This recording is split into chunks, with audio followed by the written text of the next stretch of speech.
हाँ जी, आज अपन फिर राजस्थान के संत एवं संप्रदाय के बारे में अध्ययन करेंगे। तो चलते हैं अपने टॉपिक पर। आज अपन अध्ययन करेंगे राम सनई संप्रदाय। राम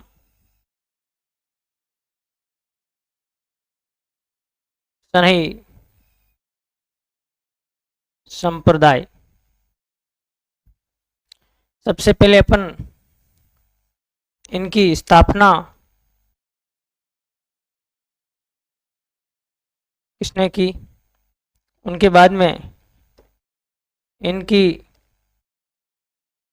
क्या शिक्षाएं हैं, फिर अध्ययन करेंगे इनके मुख्य संत कौन कौन से हैं, उसके बाद में अपन इनके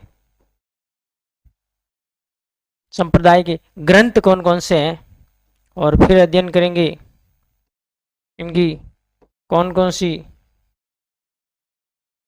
शाखाएं हैं। इतनी चीजों का आज अपन अध्ययन करेंगे। राम सनई संप्रदाय पहली देखते हैं इनकी स्थापना।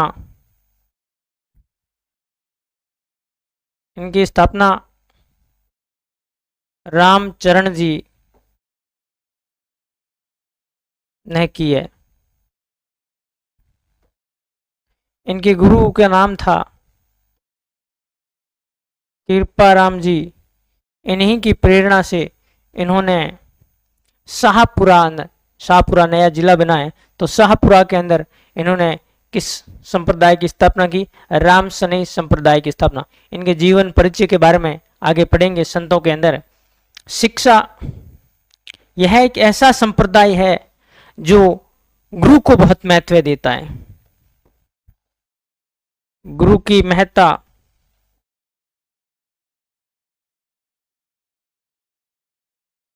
यह पूर्ण सहकारी संप्रदाय है। यह जाति व्यवस्था को नहीं मानता। ये कहता है कि जाति के आधार पर कोई उच्च नहीं होता है, व्यक्ति तो अपने क्रम के आधार पर ही उच्च होता है। इन्होंने नारी पर ही बहुत ही महत्वपूर्ण एक बात कही है कि दरियाव जी इन संप्रदाय के संत हैं। उन्होंने कही कि महिलाएं स्त्रियां ही विश्व की जननी हैं। तो इसमें सम्मानजनक नारियों के प्रति भी इनका नजरिया था। फिर इनके अंदर शिक्षा देखी जाए तो इन्होंने मूर्ति पूजा का आडंबर नहीं रचा था। यह निर्गुणी है। कैसा है? निर्गुणी संप्रदाय है। ये मूर्ति पूजा पर विश्वास नहीं करता। इन्हीं के संप्रदाय के अंदर गुरु का बहुत महत्व है। ये कहते हैं कि गुरु एक पारस जो पत्र होता है उसके साथ में यदि लोहे को रखा जाए तो भी वो सोने के गुण पैदा हो जाते हैं। दूसरा ये और कहते हैं गुरु के बिना इस भवसागर को पार नहीं किया जा सकता है। फिर वो और कहते हैं कि गुरु एक हंस के समान होता है जो कौवा कीड़े मकोड़े चुगता रहता है, खाता रहता है, और जो हंस की संगति करता है तो वो भी हीरे मोती चुगने लग जाता है। उसी प्रकार एक कितना भी दुष्ट व्यक्ति हो या कितना भी वो दुर्व्यवहारी व्यक्ति हो, यदि वो गुरु के साथ में रहता है, अच्छी संगति में रहता है, तो वो भी एक हंस के समान हो जाता है, हंस की चाल चल जाता है। तो इन्होंने की महत्वपूर्ण शिक्षा। इसके अंदर दो ग्रंथ बहुत ही महत्वपूर्ण हैं। एक है निशानी। सेंतल शाखा के संस्थापक नाम क्या है? हरिराम दास जी। इन्होंने एक ग्रंथ लिखा निशानी। और दूसरा है रामचरण दास जी का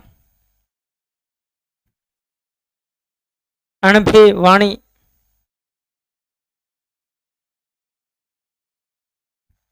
अणभे वाणी, अर्णब वाणी भी कहीं कहीं आपको मिलेगा।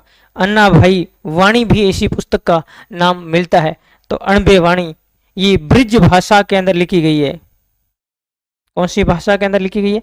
ब्रिज भाषा के अंदर लिखी गई है। तो राम सनेय संप्रदाय के ये मुख्य मुख्य 2 ग्रंथ है। वैसे और भी खूब सारे ग्रंथ इस ऊपर लिखे गए हैं, पर मुख्यतः ये 2 ग्रंथ लिखे गए हैं।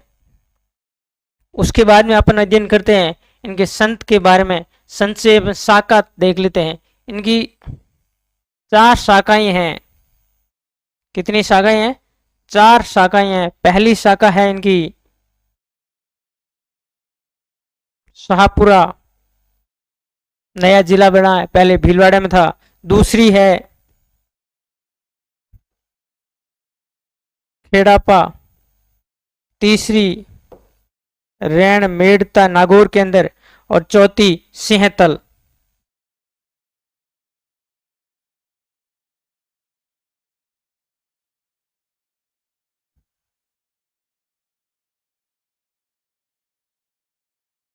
सिंहथल,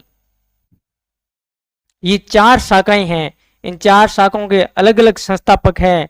इनकी मुख्य शाखा है इनकी जो शाहपुरा, इनके संस्थापक रामचरण जी है। दूसरी खेड़ापा शाखा के रामदास जी है। रैण शाखा के दरियाव जी है, और सिंहतल शाखा के हरि रामदास जी है। तो ये इनके संस्थापक है। इन्हीं के ये मुख्य मुख्य संत है। एक जयमल दास जी संत, इनमें और एक शामिल होते हैं। अपन पढ़ेंगे वे किन किन के गुरु है और किन शाखाओं के वो पूर्वज आचार्य माना जाता है। तो ये भी अपन आगे देखेंगे। पढ़ते हैं अपन आगे। पहला संत रामचरण जी।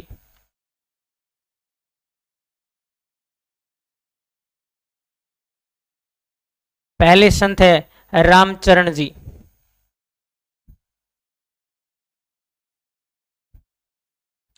इसी के अंदर ध्यान रख लेना, इनका जन्म कहाँ होता है? छोड़ा गांव टोंक के अंदर, वर्तमान टोंक के अंदर है। ये इनका ननियाल था। इनका खुद का स्वयं का गांव तो था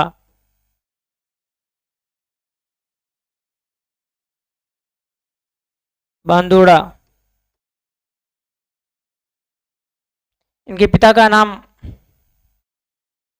बख्ताराम जी, माता का नाम देऊ जी, पत्नी का नाम गुलाब कंवर।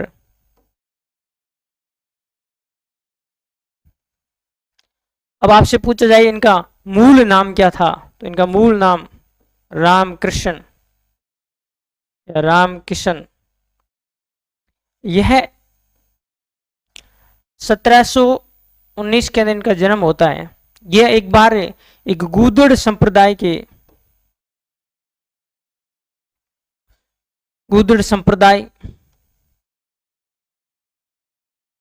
के संत थे कृपाराम जी।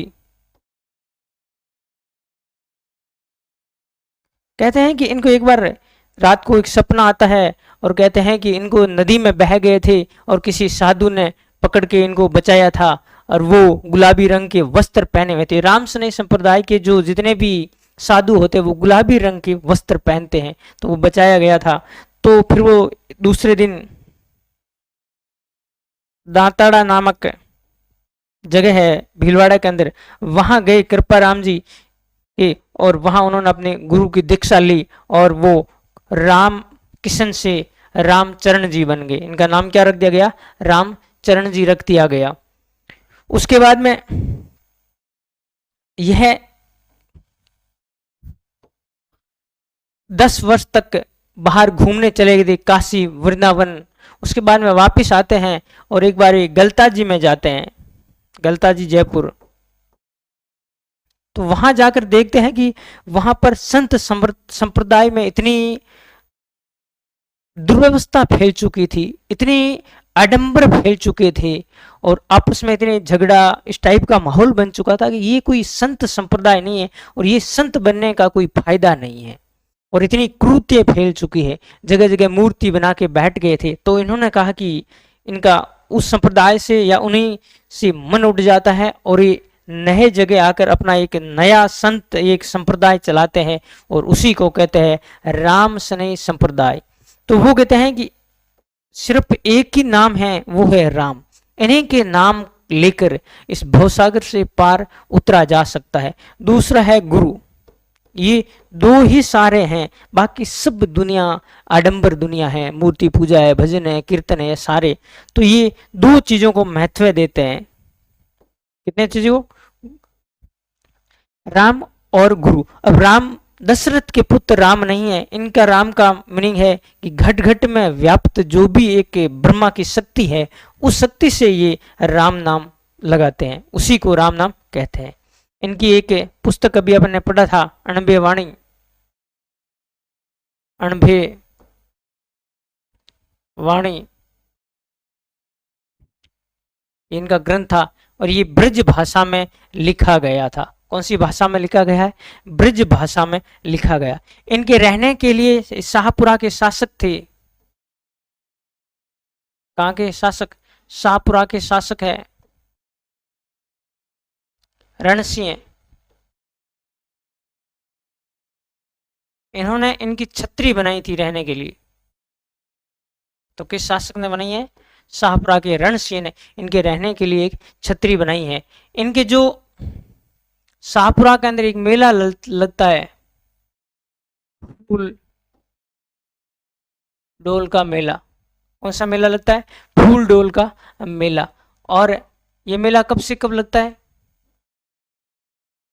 चैत्र कृष्ण पक्ष एकम से लेकर पंचम तक, एकम से लेकर पंचम तक फूल डोल महोत्सव या मेला लगता है इनका। तो ये इनके अंदर रामसनेही संप्रदाय के मुख्य पीठ के रामचरण जी के बारे में ये मुख्य मुख्य फैक्ट इतने थे। अगला संप्रदाय पढ़ते हैं अपन। रामसनेही संप्रदाय की अगली शाखा है दरियाव जी।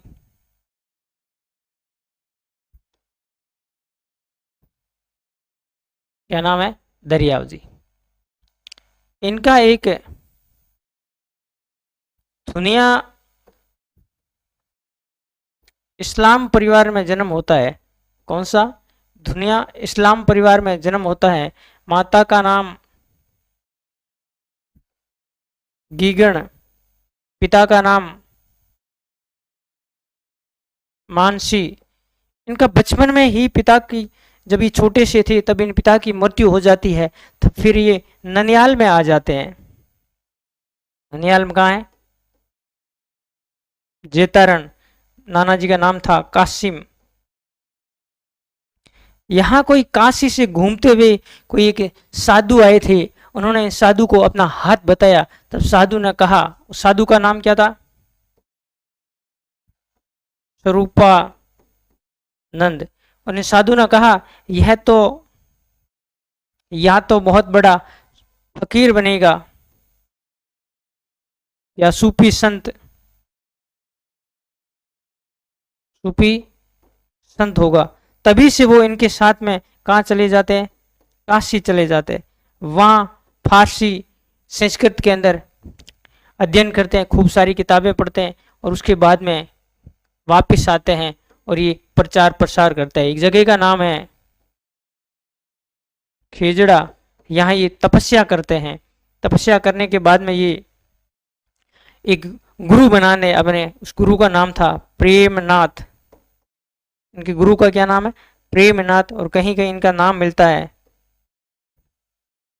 बालकनाथ, या प्रेमनाथ या बालकनाथ नाम मिलते हैं। ये इनके क्या थे? गुरु थे। उनके बाद में ये एक चीज कहते हैं, या इसका एक शब्द का नाम बताते हैं, वो कहते हैं राम। राम के अंदर रा का मतलब होता है भगवान राम, और मैं का मतलब क्या होता है? मोहम्मद सा, पैगंबर मोहम्मद, पैगंबर। तो ये इस्लाम और हिंदू धर्म के समन्वय की सद्भावना की बात करते हैं। और इन्होंने कहा कि नारी या स्त्री विश्व की जननी है, विश्व की जननी है, ये भी इन्होंने कहा था। तो ये इनके प्रचार प्रसार। और दरियाव जी, फिर इन्होंने एक शाखा की स्थापना की। वो शाखा कौन सी थी? रैन शाखा, मेड़ता। मेड़ता वर्तमान में नागौर जिले के अंदर है। तो ये थी दरियाव जी। उसके बाद में अगले अपन यदि सांप्रदायिक तामसनी का पढ़े तो सिंहतल।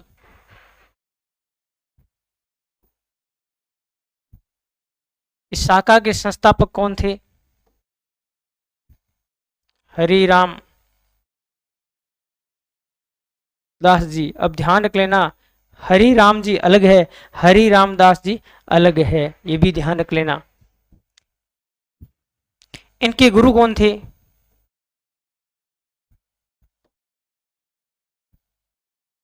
जयमल दास जी। इनके गुरु कौन है? जयमल दास जी। और इनके पिता का नाम था भोगचंद जोशी। क्या नाम था पिता का? भोगचंद जोशी। माता का नाम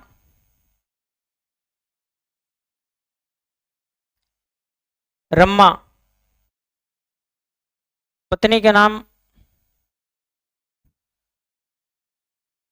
माता का नाम, पत्नी का नाम चंपा। एक इनके पुत्र भी थे,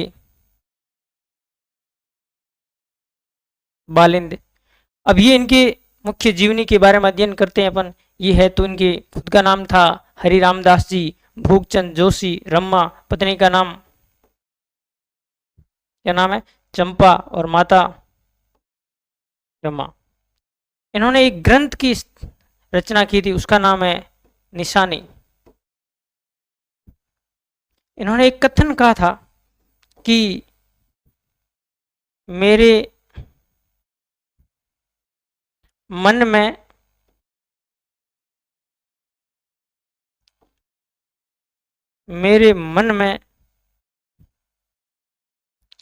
द्वारिका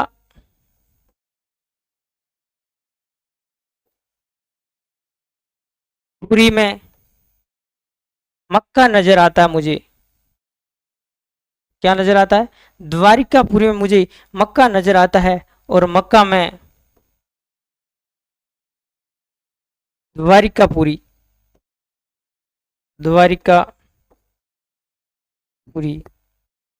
जिहनी का, ये भी हिंदू और मुस्लिम का समन्वय की स्थापना के प्रयास करते हैं। और फिर ये कहते हैं कि राम रहीम एक ही है, राम रहीम एक ही हैं। इन्होंने ये भी कहा है कि राम रहीम एक हैं, और मेरे मन में द्वारिकापुरी में मक्का नजर आता है, और मक्का के अंदर द्वारिकापुरी नजर आती है। निशानी इन्हीं का ग्रंथ था, और इन्हीं के शिष्य थे जो खेड़ापा शाखा के थे। संस्थापक कौन है खेड़ापा शाखा के? रामदास जी। ये इन्हीं की शिष्य है, ध्यान रख लेना। किनके शिष्य है? इनके शिष्य हरिराम दास जी के, और हरिराम दास जी किनके शिष्य? जयमल दास जी। तो ये दोनों शाखाओं के, खेड़प्पा और सिंहतल शाखाओं के पूर्वज आचार्य किसको माना जाता है? जयमल दास जी को कहा जाता है। ये भी ध्यान रख लेना। अगला अपन इस शाखा के एक संत है, उनका नाम है रामदास जी। इनका जन्म बीकमकोर जोधपुर जिले के अंदर होता है, मेघवाल परिवार में।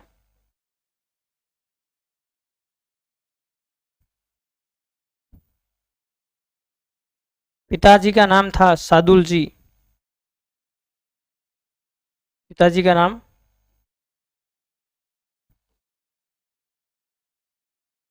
सादुल जी। माता का नाम अणभी। इनके गुरु का नाम क्या था? हरिराम दास जी। इन्होंने पहले अपनी तपस्या जो की थी वो मेलाना गांव में की थी। उसके बाद में जोधपुर के अंदर एक जगह का नाम है खेड़ाफा, यहीं अपना मुख्यालय बना लिया था। भजन कीर्तन। अब ये ध्यान रखना, वो वैसे भजन कीर्तन को महत्व नहीं देते थे कि भगवान प्रसन्न होंगे और भगवान मिल जाएंगे, इस टाइप से नहीं। वो सिर्फ नाम, राम नाम, राम नाम, इस टाइप के भजन कीर्तन करते हैं वो अलग टाइप के, सिर्फ राम नाम का गुण गाम करते हैं, राम राम इस टाइप से। और राम नाम न कि दशरथ से पुत्र है इनका, राम घट घट में व्याप्त होने वाले राम हैं। अब ध्यान रख लेना, इन संप्रदाय रामसने संप्रदाय के अंदर खूब सारे अन्य उप संप्रदाय भी माने जाते, इनकी शाखाएं मानी जाती है, जैसे विरक्त, विदेह,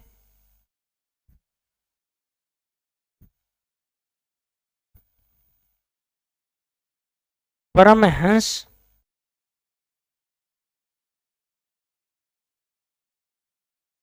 प्रवृत्ति, गृहस्थी। और दो उप और माने जाते हैं इनके, एक है उपराम, एक है गूदड़। ये इनके क्या माने जाते, उप संप्रदाय माने जाते हैं। विरक्त होते हैं, वो इस संसार से विरक्त जीवन जीते हैं। विदेह होते हैं, वो शरीर पे सिर्फ एक लंगोटी नाम की चीज रखते हैं, बाकी का बदन पूरा नग्न होता है और वो जीवन यापन करते हैं केवल पैसे मांग के जाए पे। परमहंस होते हैं, वो एकदम नग्न टाइप से रहते हैं और वो सिर्फ इसलिए जिंदा रहते हैं, खाते इसलिए हैं कि वो जिंदा रह सके और राम का नाम ले सके। प्रवृत्ति होते हैं, वो अपने अनुयायियों से भिक्षा लेकर पैसे लेकर जीवन यापन करते हैं। गृहस्थी होते हैं, जो वैसे गृहस्थी जो इनके नियमों की पालना करते हैं और वैसे संत नहीं होते हुए, सिर्फ रामसने संप्रदाय को मानने वाले गृहस्थी लोग होते हैं, उसको गृहस्थी भी कहा जाता है। गूदड़ होता है, जो गूदड़ संप्रदाय है इनका उप संप्रदाय है, यह उपराम संप्रदाय है, यह केवल दूसरे संतों की, जो इनके पहले संत थे उनके वस्त्र पहनते हैं और जो भी मिल गया खा लिया उससे अपना जीवन यापन करते हैं। गूदड़ संप्रदाय वह होता है, इनको जो रास्ते के अंदर मान लीजिए कोई वस्त्र मिल जाते हैं, उसी वस्त्र को ये धारण करते हैं, तो खूब सारे वस्त्र पहन लिए गूदड़ टाइप के हो जाते हैं। तो ये गूदड़ उप संप्रदाय, उपराम उप संप्रदाय, विरक्त उप संप्रदाय, फिर विदेह, परमहंस, ये पूर्ण रूप से नग्न रहते हैं परमहंस, प्रवृत्ति और गृहस्थी, ये इनके उप संप्रदाय है रामसनेही संप्रदाय के। ये बीकम कौर, इनका जन्म होता है मेघवाल परिवार में। साधु जी पिताजी के नाम, अणबी माता जी का नाम। हरिराम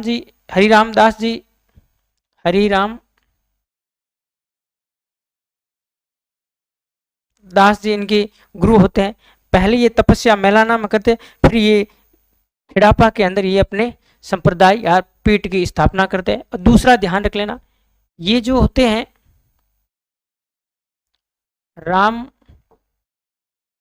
द्वारा कहा जाता है, इनके जो मंदिर होते हैं रामसनेही संप्रदाय, उसको क्या कहा जाता है, राम द्वारा। और इनके जो मोहल्ला होता है उनको राम मोहल्ला कहा जाता है। तो ये भी एक ध्यान रखने की बात है। तो ये था रामसनेही संप्रदाय। रामसनेही संप्रदाय के बाद में अपन आज एक और संत के बारे में अध्ययन करते हैं, जंबेश्वर या जाम्भोजी।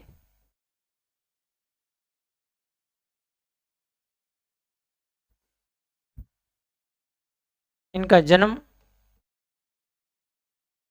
पिता का नाम, माता का नाम,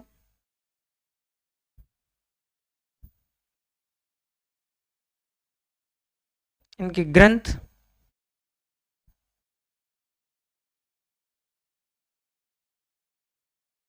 संप्रदाय, इन्होंने कौन सा संप्रदाय चलाया था, उसके बाद में अन्य चीजें होगी उसका अध्ययन करेंगे। जाम्भोजी का जन्म पीपासर में होता है। पीपासर का है नागौर के अंदर 1451 ईस्वी के अंदर। और इनका जन्म के समय इनका नाम था धनानंद। क्या नाम था इनका, धनानंद। ये बहुत ही कम बोलते थे, बहुत ही कम लोगों से मेल मिलाप रखते थे, आध्यात्मिक विचारों में खोए रहते थे। ये राजपूत परिवार पंवार गोत्र में इनका जन्म होता है। पिताजी का नाम है लोहावट जी।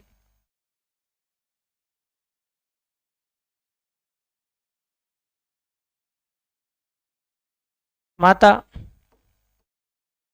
हंसा देवी। ये बचपन में गायें चराते थे और आध्यात्मिक रूप से अपने विचारों में खोए रहते थे। इनकी पुस्तक का नाम या ग्रंथ का नाम जंब सागर, जंब संहिता,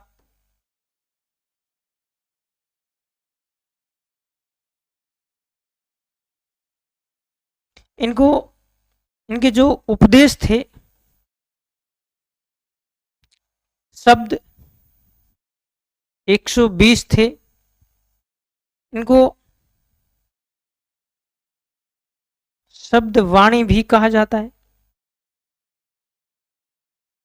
जंब वाणी भी कहा जाता है।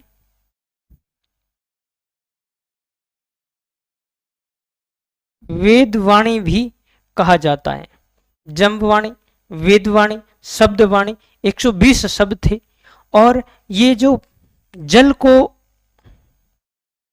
या पानी को मंत्र से, इन शब्दों के मंत्रों से उच्चारित या आमंत्रित करते थे, उनको क्या कहते हैं? पहाल।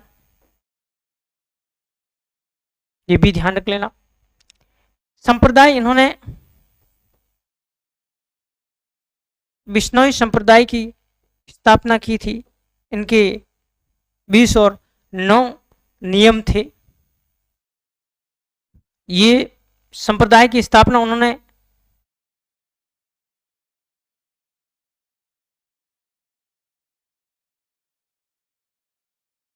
सम्रास्थल या सम्राथल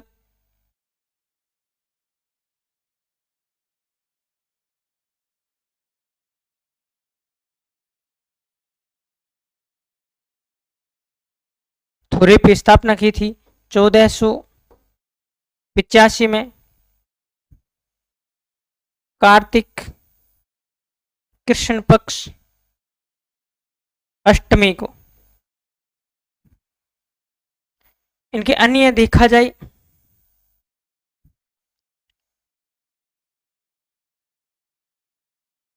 इनका निर्वाण, वैसे इनका अंतिम मृत्यु इनकी लालासर में हुई थी। इनकी समाधि मुकाम में बनी हुई, पहले इसको तालवा कहते थे। अन्य इनके जो जहां जाकर उन्होंने उपदेश दिए थे वो स्थल देखा जाए, जांगलू। इन्होंने जहां पर उपदेश दिए थे, जंबेश्वर भगवान ने जहां पर उपदेश दिए थे, उसको क्या कहते हैं? उस स्थल को सात्री कहते हैं। क्या कहा जाता है? सात्री, जांगलू।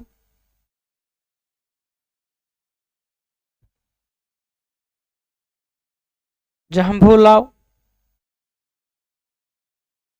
या जांबा लोहावट।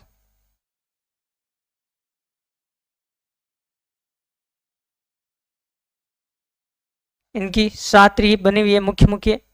रोटू में भी इनकी एक सात्री बनी है। रामड़ावास। कौन कौन से शासक थे जो जंबेश्वर भगवान को, अब ये ध्यान रख लेना, जांभे जी को कृष्ण का अवतार भी माना जाता है। किसका अवतार माना जाता है? कृष्ण का अवतार। विष्णु का अवतार भी माना जाता है, विष्णु का अवतार। ये भी ध्यान रखने की बात है, कृष्ण का अवतार और विष्णु का अवतार भी माना जाता है। इस संप्रदाय के ऊपर कबीर संप्रदाय या कबीर पंथी की भी झलक देखने को मिलती है। ये निर्गुणी संप्रदाय है। इन्होंने मूर्ति पूजा और आडंबरों का विरोध किया था। यह विधवा विवाह को भी पुनरुत्थान या उनको बढ़ावा देने की बात की थी जांबू जी ने। इनके टाइम के शासक देखे जाए तो आज भी बीकानेर के जो राज्य चिन्ह झंडा है, उस झंडे के अंदर खेजड़ी का चिन्ह मौजूद है उसको माट्टो कहते हैं। उस समय बीकानेर के शासक कौन थे? बीकानेर के शासक लूणकरण।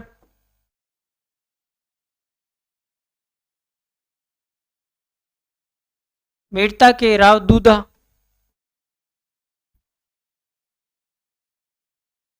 और नागौर के शासक महमूद शाह। और सिकंदर लोधी ने इनको वृक्ष की कटाई की मना की थी, रोकथाम लगाया था। और इनके शासनकाल के या समकालीन माने जाते हैं सिकंदर लोधी। और महमूद जो कहाँ का शासक था? नागौर का, वो भी शासक इन्हीं के समय का है। महाराणा सांगा भी इन्हीं के समय के शासक है। राव सातल जोधपुर के शासक मारवाड़ के, वो भी इन्हीं के समय के शासक है। तो इनके समय मुख्य मुख्य शासक थे। इनके गुरु का नाम पूछा जाए तो गुरु गोरखनाथ था। गोरखनाथ, जम्बेश्वर भगवान के गुरु का नाम क्या था? गोरखनाथ। ये अपने इनके अंदर मुख्य मुख्य चीजें को अध्ययन किया था। इन्हीं के अंदर जो दो प्रकार के समाज होते हैं, एक विष्णोई मुख्य समाज होता है और दूसरा इसके अंदर जो विवाह अंत्येष्टि इस टाइप के जो काम किए जाते हैं उनको थापन कहा जाता है। उस गोत्र को क्या कहा जाता है? थापन। और जो गायन का काम करते हैं वो गायनाचार्य भी इसी समाज के अंदर एक संप्रदाय, उप संप्रदाय होता है। तो ये अपना आज इतनी चीजें अध्ययन की थी। अपन एक बार वापस देख लेते हैं। रामसनेई संप्रदाय निर्गुणी संप्रदाय है। इसकी स्थापना रामचरण जी ने की है। इनके गुरु का नाम कृपाराम जी है। शिक्षा देखी जाए तो ये गुरु की महत्ता को बहुत ही ज्यादा महत्व देते हैं। यह सबसे ज्यादा शाकाहारी है। जाति व्यवस्था को ये नहीं मानते हैं। नारी को बहुत ही अच्छा या महत्व देते हैं। मूर्ति पूजा का ये विरोध करते हैं। उसके बाद में ग्रंथ, निशानी ग्रंथ जो हरिराम दास जी का है। और दूसरा है अणबे वाणी या अर्णब वाणी, अन्ना भई वाणी भी कहा जाता है। ये ब्रज भाषा के अंदर है। ये रामचरण जी का है। उनके बाद में संत या शाखाएं देखी जाए, शाहपुरा, खेड़ापा, रेण और सिंहतल। उसके बाद में रामचरण जी के बारे में अध्ययन करते हैं। इनका गांव सोडा गांव, जन्म इनका सोडा गांव में होता है। बंदोड़ा इनका मुख्य गांव था पर इनका ननियाल में जन्म होता है। बख्ताराम देवजी माता का नाम, पत्नी का नाम गुलाब कौर। उसके बाद में रामकिशन इनका मूल नाम था। गुदड़ संप्रदाय के एक बार एक दाताड़ा में गुरु आए थे। उन्हीं के विचारों से प्रभावित होकर इन्होंने विराग्य धारण किया था और वो काशी मथुरा घूमते हुए वापस जब आए, गलता जी के अंदर एक बार गए थे। वहां पर साधुओं की जो अव्यवस्था देखकर इनका मन इन जो संप्रदायों से होता है भिन्न हो जाता है और वो सिर्फ एक ही नाम से आडंबरों से मुक्त होकर सिर्फ राम नाम जो घट घट में व्याप्त है, न कि दशरथ पुत्र। और उसके बाद में ये राम नाम और गुरु की महत्ता पर बल देते हैं। इन्हीं की छत्री बनाई थी एक शाहपुरा के शासक है रणसिंह। इनके यहाँ फूल डोल महोत्सव लगता है चैत्र कृष्ण पक्ष एकम से पंचमी तक। ये इनके मुख्य 1719 में जन्म होता है। फिर देखा जाए दरियाव जी,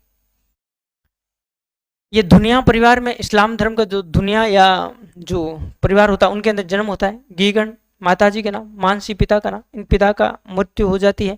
उनके बाद में ये जेतारण के अंदर अपने ननियाल आ जाते हैं। वहाँ कासिम, जेतारण वर्तमान ब्यावर जिले के अंदर है।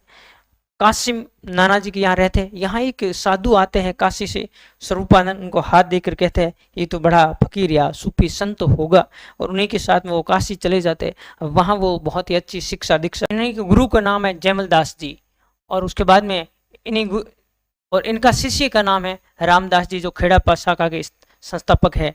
इनके एक ग्रंथ है उनका नाम है निशानी। इन्होंने कहा कि मेरे मन में द्वारिकापुरी में क्या नजर आता है मुझे? मेरे मन में द्वारिकापुरी में नजर आता है मेरे मक्का, और मक्का में मुझे द्वारिकापुरी नजर आता है। राम रहीम एक ही है, इन्होंने ये भी एक कहा था। उनके बाद में रामदास जी बीकमगौर में जन्म होता है, मेघवाल परिवार में। सादुल जी अणबी, माता जी का नाम हरिरामदास जी के, इनके गुरु का नाम मेलहाना में तपस्या करते हैं। उसके बाद में खेड़ापा स्थायी रूप से राममोला या राम द्वारा की स्थापना करते हैं। इनके संप्रदाय के रामसनेई संप्रदाय की कुछ उप संप्रदाय हैं जो साधु विरक्त रहते हैं। विदय, परमहंस, प्रवृत्ति, गृहस्थी और उपराम, गूदड़। गूदड़ ऐसे होते हैं जो रास्ते में उठाकर उनके वस्त्र पहन लेते हैं। इनके जो मंदिर होते हैं या उनका तो होता है वहां पर सत्संगत भवन, उसको राम द्वारा कहते हैं। उसके बाद में आप हम अध्ययन करते हैं जाम्बोजी का। इनका मूल या बचपन का नाम धनानंद था, पिता का नाम लोहुट जी और माता का नाम हंसा देवी। इनका जन्म पीपासर में 1451 ईस्वी में होता है। गुरु का नाम गोरखनाथ जी था, ये भी ध्यान रख लेना। उसके बाद में इनको कृष्ण का अवतार, विष्णु का अवतार भी माना जाता है। ग्रंथ है जंब सागर, जंब संहिता। इनके जो शब्द होते हैं, इनके जो 120 शब्दों की संख्या है, जिनको शब्द वाणी, जंब वाणी या वेद वाणी भी कहा जाता है। ये विष्णु समाज का की गीता है या इसको विष्णु समाज का क्या वेद भी माना जाता है। जो पानी को मंत्रोच्चारित करके पिलाते हैं उनको पहाल कहा जाता है। इनके संप्रदाय, विष्णु संप्रदाय की स्थापना की सम्राटतल नामक जगह पर 1485 के अंदर कार्तिक कृष्ण पक्ष अष्टमी को। उनके बाद में इनके जो मृत्यु होती है निर्वाण लालासर में, और उसके बाद में इनको मुकाम में समाधि बनाई गई है। जांगलू भी इनके लिए, जांगलू में इनके भिक्षा पात्र, कई बार ये भी क्वेश्चन पूछा जाता है इनकी कौन सी जो प्रयोग करने वाली वस्तुएं रखी गई है, तो ध्यान रखना मुकाम के अंदर टोपी रखी गई है, जांगलों के भिक्षा पात्र और चोला रखा गया ये भी। और यहाँ पर लोहाउट के अंदर इनके जो चरणों के चिन्ह बने हुए उनकी पूजा की जाती है। सात्री, जहाँ घूम घूम कर इन्होंने उपदेश दिए थे संप्रदाय को, तो उनको सात्री कहा जाता है।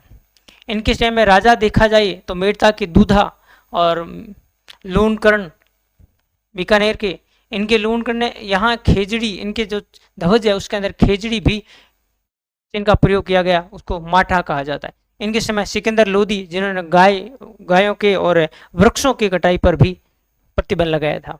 दूसरा, यह इसके संप्रदाय के ऊपर कबीरपंथी का भी प्रभाव मिला दिखता है, झलक मिलती है। और इन्होंने हर संप्रदाय से, इस्लाम धर्म से, अन्य सारे जितने भी धर्म से, जैन धर्म से, बौद्ध धर्म से, इन्होंने अपने धर्म के अंदर जो अच्छाई चीज़ें थी उनके बारे में उसको समाविष्ट शामिल किया गया था। तो ये आज अपन इतनी संत संप्रदाय के बारे में अध्ययन किया। नमस्ते।